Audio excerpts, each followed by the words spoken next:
नमस्कार। एमएलसी का वोट युद्ध में आपका स्वागत है। मैं हूं अनुपम। एमएलसी चुनाव को लेकर मतदान खत्म हो गया है। सुबह 8 बजे से उत्तर प्रदेश के 39 जिलों में लगातार वोटिंग हो रही थी। खंड शिक्षक की 2 और खंड स्नातक की 3 सीटों के लिए वोट डाले गए हैं। 2 फरवरी को मतगणना होगी। इन 5 सीटों पर बीजेपी और समाजवादी पार्टी में कांटे की टक्कर देखने को मिली है। हालांकि 5 सीटों के लिए कुल 63 प्रत्याशी मैदान में थे।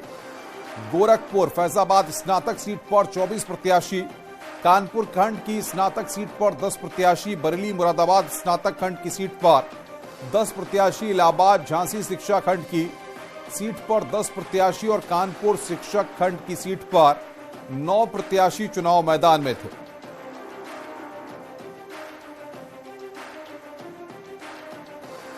तो ये तस्वीरें हम आपको दिखा रहे हैं। एमएलसी चुनाव की वोटिंग यहां पर खत्म हो गई है।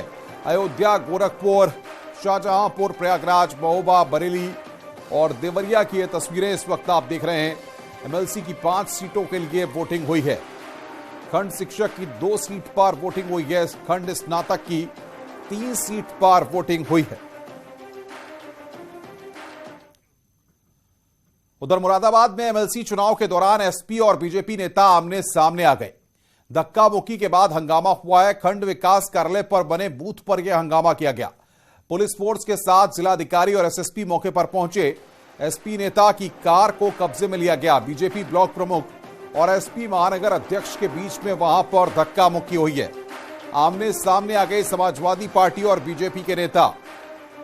ये तस्वीरें इस वक्त हम आपको दिखा रहे हैं। मुरादाबाद में खंड विकास कार्यालय पर बने बूथ पर हंगामा देखने को मिला। एसपी नेता की कार को कब्जे में वहां पर ले लिया गया।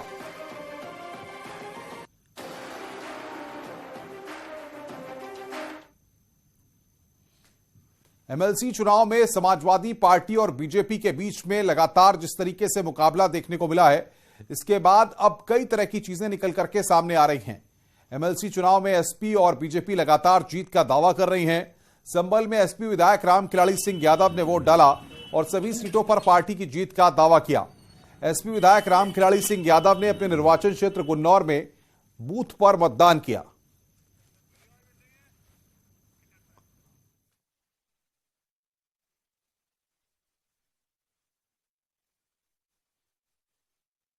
पार्टी खंड स्नातक निर्वाचन क्षेत्र से भारी बहुमत से विजयी होने जा रही है। समाजवादी पढ़े लिखे नहीं है, समाजवादी सबसे ज्यादा पढ़े लिखे लोग हैं। मैं खुद स्नातक हूँ और समाजवादी पार्टी पूरे प्रदेश में भारी बहुमत से विजयी होने जा रही है। समाजवादी पार्टी के विधायक ने जीत की बात कही है, तो भला बीजेपी कैसे पीछे रह सकती थी। बहराइच में बीजेपी सदर विधायक अनुपमा जायसवाल ने मतदान किया और पार्टी प्रत्याशी की जीत का दावा किया।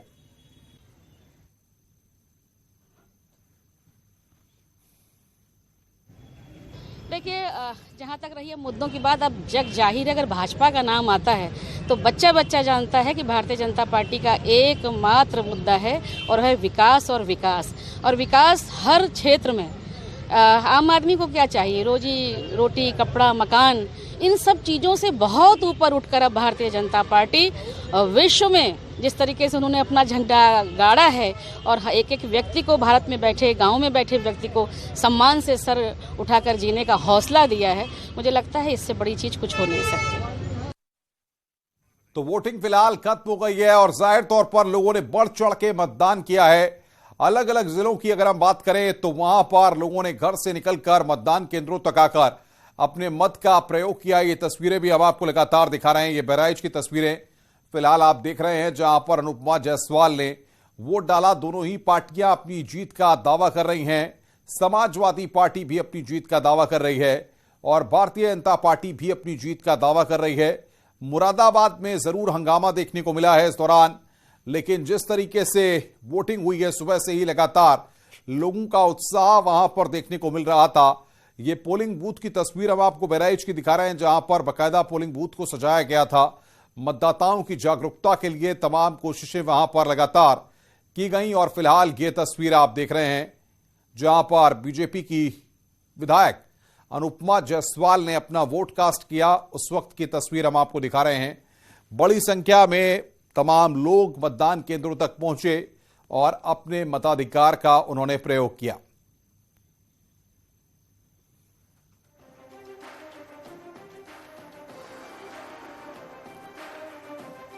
तो एमएलसी चुनाव को लेकर आज वोट पड़े हैं। आपको बता दें कि 5 सीटों को लेकर ये वोटिंग हुई है। 39 जिलों में कुल ये वोटिंग हुई है। इसमें मतदाताओं ने बढ़ चढ़कर अपने मत का प्रयोग किया है। वहीं समाजवादी पार्टी और बीजेपी दोनों ही दलों ने अपनी अपनी जीत का दावा किया है।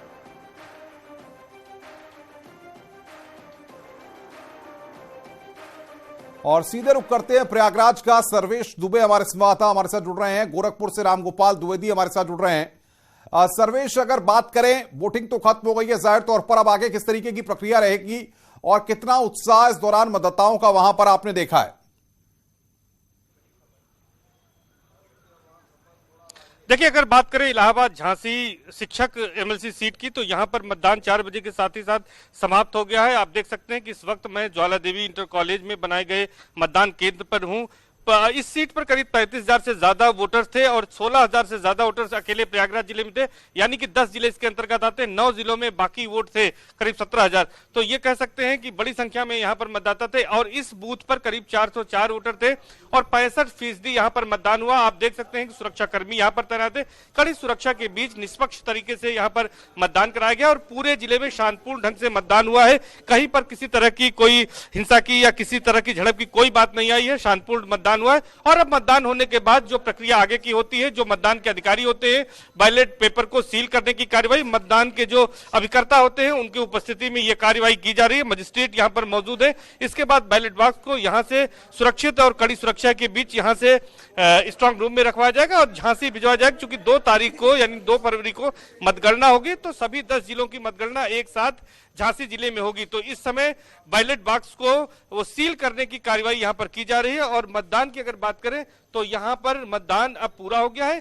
करीब 65% वोट इस बूथ पर पड़ा हुआ है। और अगर पूरे जिले की बात करें तो 36 मतदान केंद्र से 16,000 से ज्यादा वोटर थे। उनके आंकड़े अभी 1 घंटे के अंदर पूरी तरह से बिल्कुल जारी हो जाएंगे। आपके पास गोरखपुर से रामगोपाल भी हमारे साथ हैं।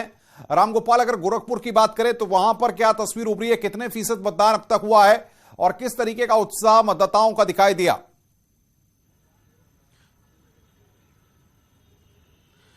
अनुपम, गोरखपुर फैजाबाद खंड स्नातक निर्वाचन क्षेत्र में कुल 17 जिले आते हैं और इन 17 जिलों में मतदान के लिए 321 बूथ बनाई गई थी। और सबसे महत्वपूर्ण बात यह है कि ये जो चुनाव है ये स्नातक चुनाव, मतलब जो ग्रेजुएट हैं उन्हीं लोगों को मतदाता बनाया गया था और 2.5 लाख मतदाता थे। लेकिन दुर्भाग्य की बात यह है कि जो पढ़े लिखे लोग थे, जो सबसे जागरूक माने जाते हैं, वही लोग अपने मताधिकार का प्रयोग करने के लिए घरों से बाहर तक नहीं निकले। और स्थिति यह है कि 40% से ऊपर अगर मतदान हो जाता है तो अधिकारी बेहद खुश नजर आएंगे। 27% मतदान 2 बजे तक हुआ था। उसके बाद अब मतदान चूंकि बंद हो गया है। अब आपको मैं दिखाऊं कि इस समय जो है जो बैलेट बॉक्स है वो पैक किए जा रहे हैं। अब यहां से स्ट्रांग रूम के लिए ले जाया जाएगा। सुरक्षा व्यवस्था यहां बेहद सख्त है। लेकिन जो पढ़े लिखे लोग थे, जो ग्रेजुएट लोग थे, वो भी अपने मताधिकार का प्रयोग करने के लिए घर से बाहर नहीं निकले हैं। और ये देखिए, यहां पे जो मतदान हुआ है, मतदान यहां पे एजेंट जो पोलिंग पार्टी बनाए गए थे पार्टी के द्वारा, उनके द्वारा उनकी मौजूदगी में इसको अब सील कर दिया गया है। और अब इस बक्से को यहां से कड़ी सुरक्षा व्यवस्था के बीच यहां से ले जाया जाएगा और यहां से जो है गोरखपुर विश्वविद्यालय में जो स्ट्रांग रूम बना हुआ है वहां पे रखा जाएगा। जो 17 जिले थे अनुपम, जिन 17 जिलों में आज चुनाव हुआ है, उन सभी 17 जिलों के जो बक्से हैं वो सब गोरखपुर ही आएंगे। रात 2 बजे तक जो सबसे दूर बहराइच का जिला है वहां का ये माना जा रहा है कि रात 2 बजे तक वहां के बक्से गोरखपुर पहुंच जाएंगे और उसके बाद से फिर यहां की प्रक्रिया हो। सबसे पहले गोरखपुर में, चूंकि गोरखपुर में 58 बूथ बनाए गए थे, शहरी क्षेत्र में करीब 24 से अधिक थे, वहां के बक्से अब से कुछ ही देर में पहुंच जाएंगे और यह प्रक्रिया शुरू होगी। आप देखिए कि किस तरीके से यहां पुलिस फोर्स तैनात है और इन्हीं सुरक्षा व्यवस्था के बीच इन बक्सों को यहां से ले जाया जाएगा। लेकिन फिर वही बात अनुपम कि जो पढ़े लिखों का चुनाव था, ग्रेजुएट लोगों का चुनाव था, वो लोग अपने घरों से नहीं निकले। 2.5 लाख मतदाताओं में से बामुश्किल 80,000 मतदाता अपने मताधिकार का प्रयोग किए हैं और इस पे सवाल उठना अब लाजमी है। अनुपम, बिल्कुल रामगोपाल, आपका बहुत बहुत शुक्रिया। सर्वेश, आपका भी बहुत बहुत शुक्रिया।